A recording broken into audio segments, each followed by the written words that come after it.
Hi students, welcome to my channel learn with Revathi. നമുക്കിന്ന് DLED maths exam oriented ആയിട്ട് മറ്റൊരു topic നോക്കാം.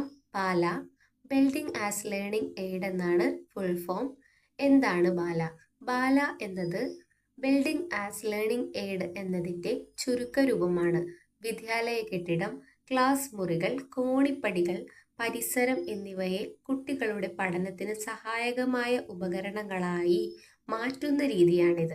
അതാണ് ബിൽഡിംഗ് ആസ് ലേണിംഗ് എയ്ഡ് എന്ന് പറയുന്നത്. സ്കൂൾ തന്നെ കുട്ടിക്ക് പഠിക്കാൻ ഉപകാരപ്പെടുന്ന ഒരു ഉപകരണമായി, ഒരു എയ്ഡായി മാറുകയാണ് ഇവിടെ. അതാണ് ബാല എന്ന ഷോർട്ട് ഫോമിൽ നമ്മൾ പഠിക്കുന്നത്. ഫുൾ ഫോമാണ് ബിൽഡിംഗ് ആസ് ലേണിംഗ് എയ്ഡ്.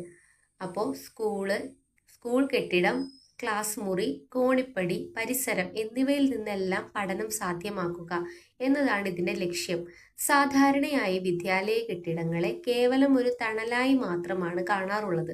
എന്നാൽ ബാല എന്ന ആശയത്തിലൂടെ കെട്ടിടത്തിന്റെ ഘടനയെ തന്നെ ഒരു ഗണിതശാസ്ത്ര പാഠപുസ്തകമാക്കി മാറ്റാൻ സാധിക്കുന്നു. നമ്മുടെ കയ്യിൽ കൊണ്ടു നടക്കുന്ന പേജസ് ഒക്കെ അടങ്ങിയ ടെക്സ്റ്റ് ബുക്കിന് പകരം മറ്റൊരു ടെക്സ്റ്റ് ബുക്കായി തന്നെ എന്ത് മാറുന്നു? സ്കൂൾ മാറുകയാണ്, സ്കൂൾ കെട്ടിടം മാറുകയാണ്. ആ ഒരു സ്കൂൾ കെട്ടിടം തന്നെ ഒരു ഉപകരണമായി, ഒരു പഠന ഉപകരണമായി മാറുന്നതാണ് ബിൽഡിംഗ് ആസ് ലേണിംഗ് എയ്ഡ് എന്നതുകൊണ്ട് ഉദ്ദേശിക്കുന്നത്. ബാലയുടെ പ്രധാന ഉദ്ദേശം എന്ന് പറയുന്നത് ഗണിതാന്തരീക്ഷം സൃഷ്ടിക്കുക, അനുഭവത്തിലൂടെയുള്ള പഠനം, കൗതുകമുണർത്തൽ എന്നിവയാണ്. ഗണിതാന്തരീക്ഷം സൃഷ്ടിക്കുക, ക്ലാസ് മുറികൾക്ക് പുറത്തും കുട്ടികൾക്ക് ഗണിതശാസ്ത്ര ആശയങ്ങളുമായി സമ്പർക്കം പുലർത്താൻ അവസരം നൽകുക. എന്താണ് ഗണിതാന്തരീക്ഷം സൃഷ്ടിക്കുക? മാത്സിന്റെ പീരീഡ് മാത്രമല്ല, അതല്ലാതെ തന്നെ നമുക്ക് ക്ലാസ്സിന് പുറത്തും എന്താണ് ആശയങ്ങളുമായി, ഗണിതശാസ്ത്ര ആശയങ്ങളുമായി സമ്പർക്കം പുലർത്തുവാൻ അവസരമൊരുക്കുന്ന രീതിയാണിത്. അപ്പോൾ ഈ ഒരു ബാല എന്ന് പറയുന്നതിന്റെ പ്രധാന ഉദ്ദേശങ്ങളിൽ ഒന്നാണ് ഗണിതാന്തരീക്ഷം സൃഷ്ടിക്കുക എന്നത്. ക്ലാസ് റൂമിന് പുറത്തും ആശയങ്ങൾ കുട്ടിക്ക് ഉണ്ടാക്കിയെടുക്കാൻ പറ്റുന്നവണ്ണം അവസരം കൊടുക്കുക എന്നത്. അനുഭവത്തിലൂടെയുള്ള പഠനമാണ് അടുത്തതായി വരുന്നത് ഉദ്ദേശം. കേവലം പുസ്തകങ്ങളിൽ നിന്ന് മാത്രം ഒതുങ്ങാതെ ചുറ്റുമുള്ള കാര്യങ്ങളിൽ നിന്ന് നേരിട്ട് മനസ്സിലാക്കാൻ കുട്ടികളെ സഹായിക്കുന്നത്.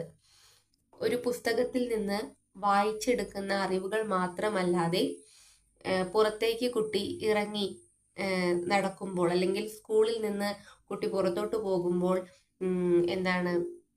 സ്കൂളിന്റെ പരിസരത്ത് നിന്ന് കുട്ടിക്ക് കുറേ അറിവുകൾ, അനുഭവങ്ങൾ ലഭിക്കുന്നുണ്ട്.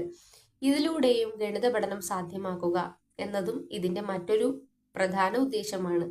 കൗതുകമുണർത്തലാണ് അടുത്തതായി വരുന്നത്. നിത്യജീവിതത്തിൽ കാണുന്ന കാര്യങ്ങളിലൂടെ ഗണിതത്തെ രസകരമായി സമീപിക്കാൻ കുട്ടികളെ പ്രാപ്തരാക്കുക. രസകരമായ രീതിയിൽ കുട്ടികളെ പ്രാപ്തരാക്കിയെടുക്കലാണ് അടുത്തതായി വരുന്ന ഉദ്ദേശം, കൗതുകമുണർത്തൽ.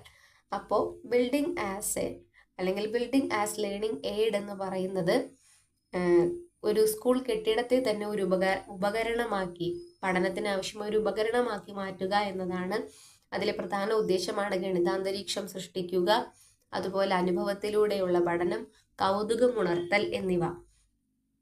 ചില ഉദാഹരണങ്ങൾ നോക്കുകയാണെങ്കിൽ വാതിലുകളും കോണുകളും, അല്ലെ, ക്ലാസ് മുറിയുടെ വാതിൽ തുറക്കുമ്പോൾ ഉണ്ടാകുന്ന കോണളവുകൾ, ആംഗിൾസ്, പ്രൊട്രാക്ടർ ഉപയോഗിച്ച് തറയിൽ വരച്ച് അടയാളപ്പെടുത്താം. അപ്പോൾ വാതിലുകളിലൂടെ നമുക്ക് കോണളവ് കണ്ടുപിടിക്കാൻ പറ്റും, അല്ലെ.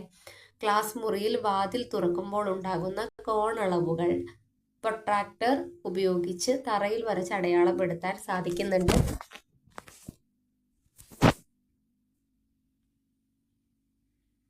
അതുപോലെ തന്നെ കോണിപ്പടികളിലെ സംഖ്യകൾ, കോണിപ്പടികൾ എത്ര എണ്ണം ഉണ്ട്, എത്ര കോണിപ്പടികളാണ് ഉള്ളതെന്ന് കുട്ടിക്ക് കൗണ്ട് ചെയ്യാൻ സാധിക്കുന്നുണ്ട്. അതൊരു ലേണിംഗ് എയ്ഡായി മാറുന്നതാണ്. ക്ലാസ് റൂം, സ്കൂള്, കോണിപ്പടികൾ, ഇതെല്ലാം സ്കൂൾ ഒരു ലേണിംഗ് എയ്ഡായി മാറുമ്പോൾ കുട്ടി പഠനം സാധ്യമാക്കുന്ന വഴികളാണല്ലോ.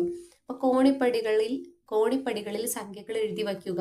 1 2 3 ഇത് കുട്ടികൾക്ക് എണ്ണാനും കൂട്ടാനും കുറയ്ക്കാനും സഹായിക്കുന്ന ഒരു രീതിയാണ്.